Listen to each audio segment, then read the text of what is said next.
Hello, ladies and gentlemen, welcome back to Buddy GhostGG. Today we're checking out Blood of the Dawnwalker is a vampire RPG in a big narrative sandbox. That's quite the title. Obviously, this video is going to be a lot more talkative from the people recording it, but I want to check out some Blood of the Dawnwalker gameplay. Hopefully there's some gameplay in here. And yeah, let's get right into it. I'm excited for this game. This is from like former... The Witcher series really did well to capture that sense of exploring a brutal fantasy world. I don't know, it was like a former director or something in the from upcoming dark fantasy RPG, The Blood of Dawnwalker, So, a new game yeah. from a team of former creatives behind The Witcher 3, Yeah. it leans further into a morally ambiguous setting as you Former decide creative which director. path its protagonist will take. One that maintains his human form and ideals, or one that embraces newfound powers as a Remember, we saw the half-vampire. gameplay Just ahead of Gamescom 2025, we got an extended walkthrough of The Blood of Dawnwalker from the devs at Rebel Wolves that put a spotlight on the parallel playstyles of human and vampire action RPG gameplay. So far, The Blood of Dawnwalker is putting forth some strong concepts for its take on a dark fantasy RPG that's all about navigating two different worlds in cunning fashion.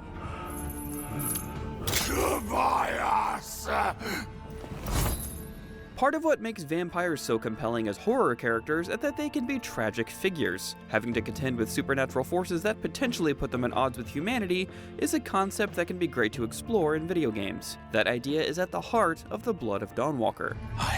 If you guys remember with The Witcher 3 Blood and Wine DLC, the story behind the vampires and song was very Set in well a supernatural done. Like, it version was very of 14th cool. century Europe, The Blood of Dawnwalker And focuses on Cohen and If we're his talking about the vendetta creative against a powerful director coven of that had vampires any part in seek to that take over and Europe bringing with violence those and even elements some into this old-fashioned game. medieval-era Cool. politicking.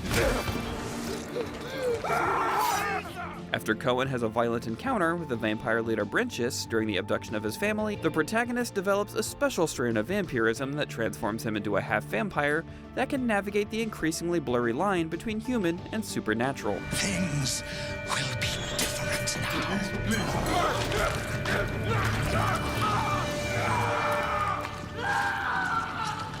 For all of you.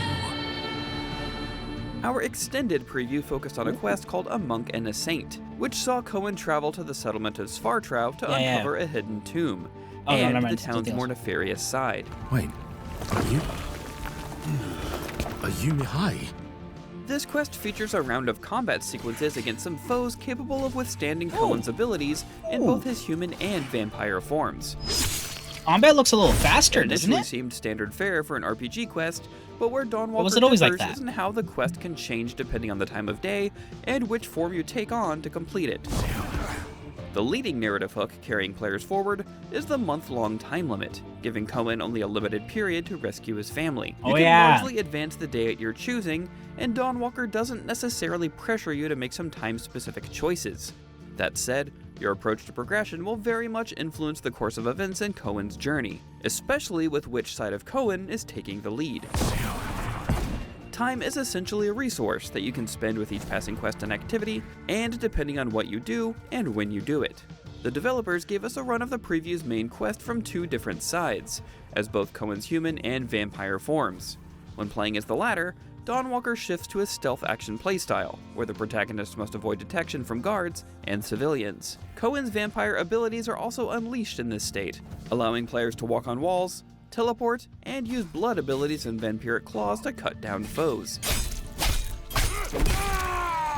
And yes, you'll also be able to drain the blood from humans, foe and non-combative alike, for stealth takedowns or outright executions. I was impressed by how much the action and pacing looked like a mix between The Witcher's grand scope and the immersive sim element of Dishonored when seeing Cohen in his vampire form. You can truly leap across rooftops and get the jump on some foes, which was very satisfying to see. Better be quiet. However, it shows how players will have to grapple with some moral choices, as Cohen, who needs to feed to maintain his vampire abilities during the night, must do. While you can feed on animals to offer some temporary relief, the larger payout comes from human targets. The vampire form looks to present a more direct and action-heavy approach to engaging with the quests. However, Cohen's human form presents an interesting contrast by focusing more on investigation and tactical methods. Because Cohen can blend in with others in his human form, there are far more opportunities to engage with the different characters and uncover pathways for success without the need for bloodshed. Perhaps the crypt was built over or sealed away? It was also fascinating to see how the characters react to knowing the vampires are now in control of the region and that life is, understandably, far worse off. When things pop off, combat shows the stark differences in Dawnwalker's playstyles. I adopted the tactical action approach, which feels like a blend of The Witcher 3's versatile swords and sorcery combat flow, combined with the calculated nature of Kingdom Come Deliverance 2's swordplay. It presents an opportunity for players to feel powerful. Oh yeah, I forgot that's the combat exploit thing in this game. In his follow human the arrows. form, Cohen relies on his swordplay, along with gadgets and hex spells, to overcome some enemies. Similar to the Outer Worlds, you can pull up a tactical menu to target an enemy to execute attacks that can stun foes or deliver killing blows.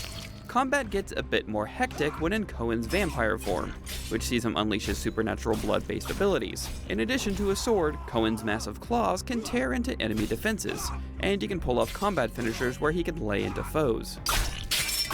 However, Dawnwalker still presents some challenges with elite foes, such as the human blood guards who have armor and weapons to stand up to Cohen's vampiric abilities, along with some more dangerous monsters and the rival vampires that can overpower the protagonist if you're not careful. An interesting detail that the developers highlighted during the presentation was that players could make a beeline to the primary goal of the game early on. Think of how players might try to defeat Ganon in the opening hours of The Legend of Zelda: Breath of the Wild. Yeah. However, the team stated that it'll be a challenge to pull off, as the core game is all about powering up Cohen with new gear and abilities. Still, I'll be curious to see if it's possible for players to clear the campaign early on in Cohen's journey. I want to try that. I wish we had more of an opportunity to see what the larger world would be like, but so far, The Blood of Dawnwalker captures that feeling of navigating two different worlds as a half-vampire, which is a very compelling premise for a role-playing game. Compared to The Witcher 3 or developer Dontnod's Vampire, The Blood of Dawnwalker captures that open-ended freeform nature of classic role-playing games like Gothic 1 and 2, which is exciting to see. Hopefully the full game will be able to deliver on the concept of a vampire RPG with some world-changing stakes. For more on IGN's coverage of Gamescom 2025, check out our recent previews of Ninja Gaiden 4 and Marvel Cosmic Invasion. And of course, for everything else in the world of video games, stick with IGN. They tried to change me into one of them. But I became something else instead.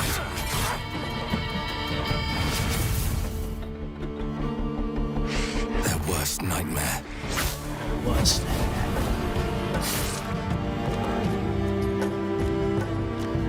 A Dawnwalker. You've seen the trailer before, right? Well, not Trapped between the two worlds. Fighting to even the score. Fighting to understand the evil behind it all. He is out there watching, seeping into you, growing.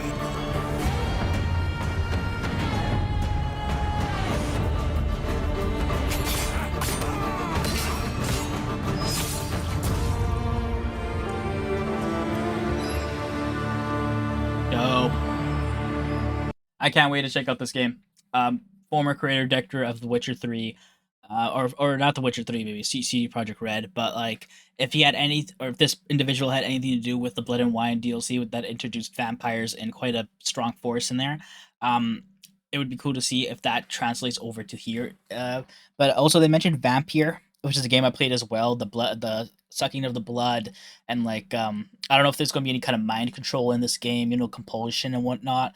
But like I'm truly curious because vampires are cool, man.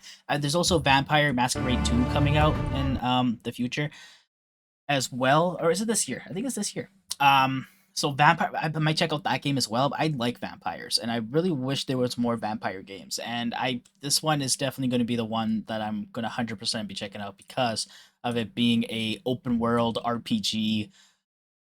Even though there's a time limit on the main mission, I think it's a month's worth. That's quite a bit, even in game. So I probably put a lot of hours into it. Can't wait to check that out. Hope you guys enjoyed that little reaction. I'll see you guys next time. Peace out.